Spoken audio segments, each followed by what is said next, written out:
Whispering টেলসে আপনাকে স্বাগত জানাচ্ছি। আমি অভিষেক, আর আজ আমাদের হুইসপারিং টেলসের দ্বিতীয় গল্প হিসেবে আপনাদের পরিবেশন করছি একজন বিশিষ্ট বিখ্যাত সুলেখক শ্রদ্ধেয় হেমেন্দ্র কুমার রায়ের সৃষ্টি ভৌতিক চক্রান্ত। এই গল্পের প্রধান চরিত্রসমূহ কথক, প্রমোদ রায়, বদন চাটুর্যে, খেতু মল্লিক, তান্ত্রিক ভট্টাচার্য, নমিতা। আর দেরি না করে আমরা চলে যাচ্ছি আমাদের মূল গল্পে।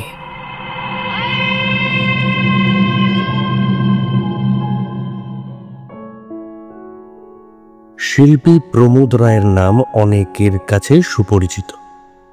আমি উদীয়মান চিত্রকর ও ভাস্কর প্রমোদ রায়ের কথা বলছি। ছবি আঁকা এবং মূর্তি গড়ায় তার সমান খ্যাতি। সে বাস করত নিমচাঁদ মল্লিকা স্ট্রিটের একখানা ভাড়া বাড়িতে। স্ত্রী ছাড়া তার পরিবারের আর কোনো লোক নেই।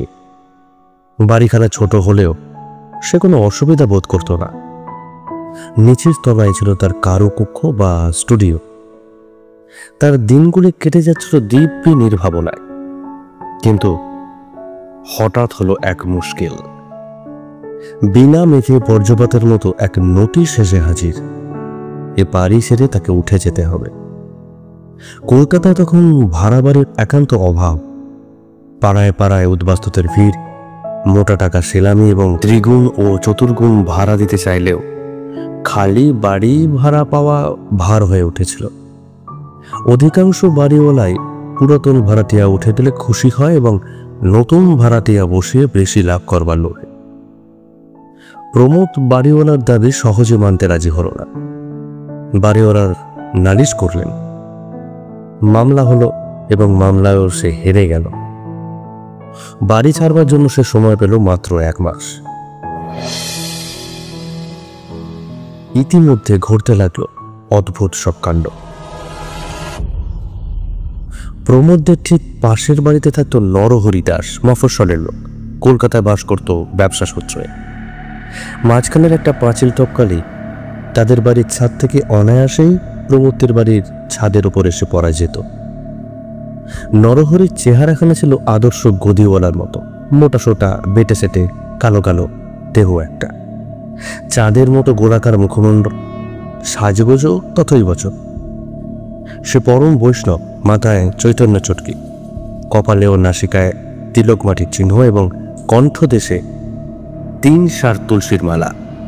অথচ তার অত্যন্ত দহরম মহরম ছিল মহাশাক্ত ভৈরব ভট্টাচার্যের সঙ্গে।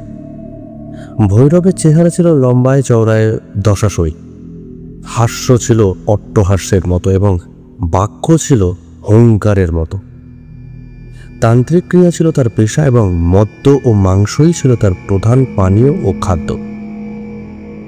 কিন্তু চেহারায় ও চরিত্রে আকাশ পাতাল তফাৎ থাকলেও ভৈরব এবং নরহরি দুজনেরই নেশা ছিল এক, সেটা হচ্ছে দাবা খেলা।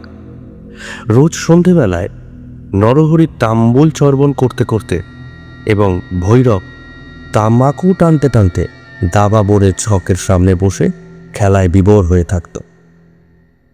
সে সময় তাদের দেখলে লোকে বলাবলি করত, এও যখন সম্ভবপর তখন বাঘে আর গরুতে মিলনই বা অসম্ভব গেল।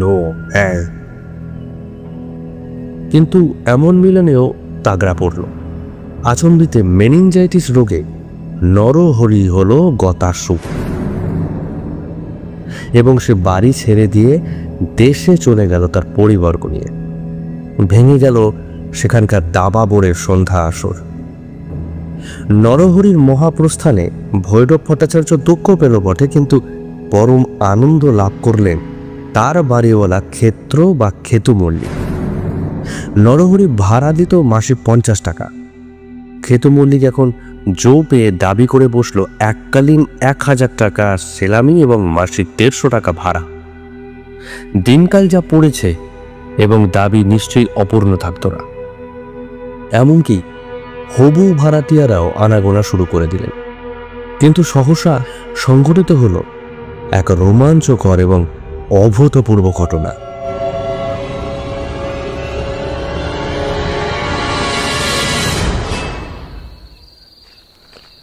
এক পূর্ণিমার রাত্রে পথ দিয়ে চলতে চলতে নরহরিদের পরিত্যক্ত তালাবন্ধ খালি বাড়ির বারান্দার দিকে তাকিয়ে বদন চাটুর্যে দেখলেন এক বিষাদৃশ্য দৃশ্য।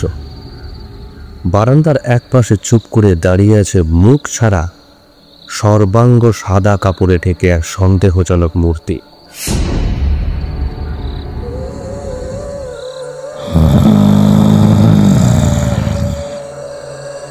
বদন চেঁচিয়ে বললেন, কে কে ওখানে দাঁড়িয়ে? আবারও সে বলে উঠল, আরে কি ব্যাপার, কথা কানে যাচ্ছে না? কে বলছি, কে? বদনের সঙ্গে ছিল টর্চ। সে টপ করে টর্চের চাবি টিপে আলো জেলে যা দেখল তা সম্ভবপর নয়, যুক্তিসঙ্গত নয়। সে মূর্তি হচ্ছে নরহরি দাসের। তার পেটের পিনে চমকেও গেল। নিজের চোখের ভুল ভেবে বদন চাটুর্যে আরো ভালো করে দেখবার চেষ্টা করতে লাগলো। মোটেই চোখের ভুল নয়, ও মুখ অবিকল নরহরি দাসের। ভয়ে সাদা হয়ে গেল বদনের বদন। ঠপ ঠপ করে কাঁপতে কাঁপতে পড়ল, কি কি দেখছি আমি? পালাই এখন এখান থেকে, না হলে যে আর রক্ষে নেই। এই বলে পাড়া কাঁপানো চিৎকার করে সে ঘন্টায় 20 মাইল বেগে দৌড় মারল নিজের বাড়ির দিকে।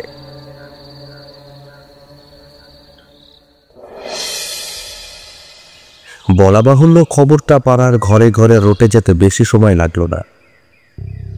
খেতু মল্লিক তেলে বেগুনে চলে উঠে বললেন, আরে বদনা বেটা ভাঙতি দিতে চায়। নরহরি ছিলেন পরম বৈষ্ণব মানুষ। তিনি এখন গোলক ধামে বসে মনের সুখে বিশ্রাম করছেন। কোন দুঃখে আবার এই ছাই পৃথিবীতে ফিরে আসবেন? কিন্তু নরহরি যে এখনো সশরীরে বিরাজ করছে ওই ভাড়া বাড়িতেই। পাড়ার আরও কেউ কেউ তার অকাট্য চাক্ষুষ প্রমাণ পেলেন। তবে দিনের বেলায় তাকে দেখা যায় না, এবং দিনের বেলায় তাকে দেখবার আশাও কেউ করে না। ফলে দাঁড়ালো এই, প্রথমত নরহরির বাড়ির সম্মুখ দিয়ে লোকে রাত্রে পথ চলাচলই ছেড়ে দিলেন।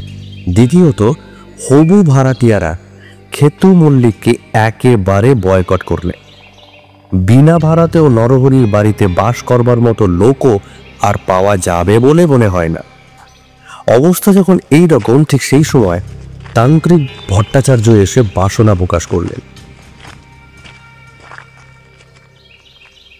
খেতু বাবু, নরহরিদের বাড়িখানা আমি ভাড়া নিতে চাই।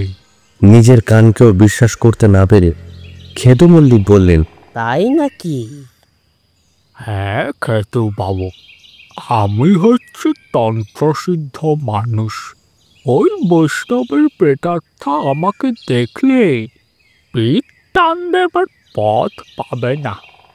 খেতু মল্লিক তাড়াতাড়ি বললেন, হ্যাঁ ঠিক বলেছ ভট্টাচ, তোমার সঙ্গে আমিও একমত। কিন্তু আমি হচ্ছি গরিব মানুষ, মাসে 30 টাকার বেশি দেবার শক্তি আমার নেই। বেশ, তাই সই। নরহরির বাড়িতে এসে জাঁকিয়ে বসল ভৈরব ভট্টাচার্য। সত্যি সত্যিই মনে মনে তার দৃঢ় বিশ্বাস, বৈষ্ণবের প্রেতাত্মা কিছুতেই শাক্তের নিকটবর্তী হওয়ার সাহস প্রকাশ করবে না। এবং যখন প্রথম দুরাত্রির মধ্যে নরহরির চৈতন্য চটকি পর্যন্ত দেখা গেল না, ভৈরব তখন পাড়ার বাড়িতে বাড়িতে গিয়ে তন্ত্রের অপূর্ব মহিমা সম্বন্ধে জোর গলায় বক্তৃতা দিয়ে বেড়াতে লাগলো। তারপরেই এলো অমাবস্যার রাত্রে। দোতলার একটি ঘরে পূজার উপকরণ নিয়ে আসনাসীন হল ভৈরব ভট্টাচার্য। নরহরির ভয়ে পথ নির্জন, কোথাও টু শব্দটি পর্যন্ত শোনা যায় না। বাইরে ঘুটঘুটে অন্ধকার রাত। ঘরের ভেতরে জ্বলছে একটা হ্যারিকেন লণ্ঠনের টিমটিমে আলো। ভৈরব এক মনে 2 চক্ষু বুঝে মন্ত্র জপ করছিল।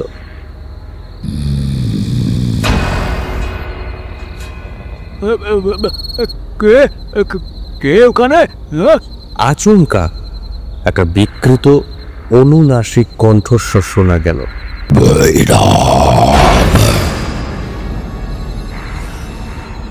এক চাল দাবা খেলবে ভাইয়া। ভয়ঙ্কর চমকে উঠে ভৈরব চোখ খুলে দেখে ঘরের দরজার কাছে পা থেকে গলা পর্যন্ত ধপধপে সাদা কাপড় পরিতে দাঁড়িয়ে আছে স্বয়ং নরহরি ছাড়া আর কেউ নয়। ভৈরবী সবচেয়ে বেশি চিনত নরহরিকে। তার চোখের ভ্রম হওয়ার জো নেই। তারপর আর কিছু নয়, বিকট এক আর্তনাদ এবং ভৈরবের ভূমিতলে পতন এবং মূর্ছা। খেতু মল্লিক হতাশভাবে স্থির করলে ওই ভুতুরে বাড়িখানা ভেঙে ফেলে একেবারে নতুন বাড়ি তৈরি করে। কিন্তু হঠাৎ যখন শিল্পী প্রমোদ রায় এসে নরহরির বাড়িখানা ভাড়া নিতে চাইল, তখন খেতু মল্লিকের চেয়ে বিস্মিত লোক পৃথিবীতে আর কেউ ছিল না বোধহয়। প্রমোদ বললেন, কলকাতায় খালি বাড়ি দুর্লভ, অথচ বাড়িওয়ালার হুকুমে আমাকে 1 সপ্তাহের মধ্যেই উঠে যেতে হবে। আমার অবস্থা তো বুঝতেই পারছেন। বেশ বাবা, আমি বেশি ভাড়াও চাই না, তুমি মাসে 25টি টাকা করে দিও। বেশ, তাহলে এই 25 টাকা অগ্রিম নিয়ে 3 বছরের করারে আমাকে চুক্তিপত্র লিখে দিন। আচ্ছা। পাশের বাড়িতে উঠে যাওয়ার জন্য প্রমোদ নিজের স্টুডিওর ছবি এবং প্রতিমূর্তিগুলোকে স্থানান্তরিত করবার ব্যবস্থা করছে। এমন সময় তার স্ত্রী নমিতা এসে ভয়ে ভয়ে বলল, ওগো, আমি নরহরি বাবুর বাড়িতে থাকতে পারবো না। কিন্তু কেন? কেন, তুমি জানো না বুঝি? আচ্ছা বেশ, তুমি আমার সাথে এসো। প্রমোদ হাসি মুখে নমিতার হাত ধরে ঘরের এক কোণে গিয়ে দাঁড়ালো।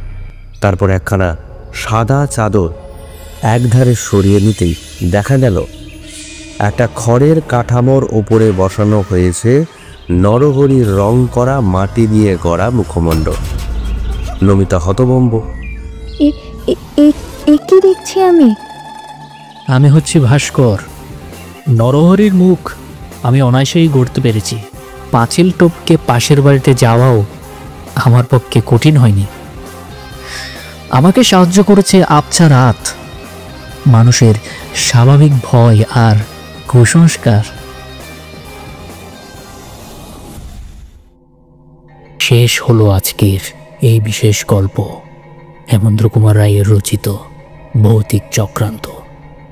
আজকের গল্পের বিভিন্ন চরিত্রে যারা ছিলেন তারা হলেন কথকের ভূমিকায় অভিজিৎ, বদন চাটুর্যের ভূমিকায় তমাল, প্রমোদ রায় এবং তান্ত্রিক ভট্টাচার্যের ভূমিকায় অভিষেক, খেতু মল্লিকের ভূমিকায় রুদ্রনীল, নমিতার ভূমিকায় গায়ত্রী, সাউন্ড ডিজাইনে ওয়েভক্রাফট স্টুডিওস, পোস্টার ডিজাইনে হুইসপার আর্ট স্টুডিওস এবং পর্ব পরিচালনায় আমি অভিষেক।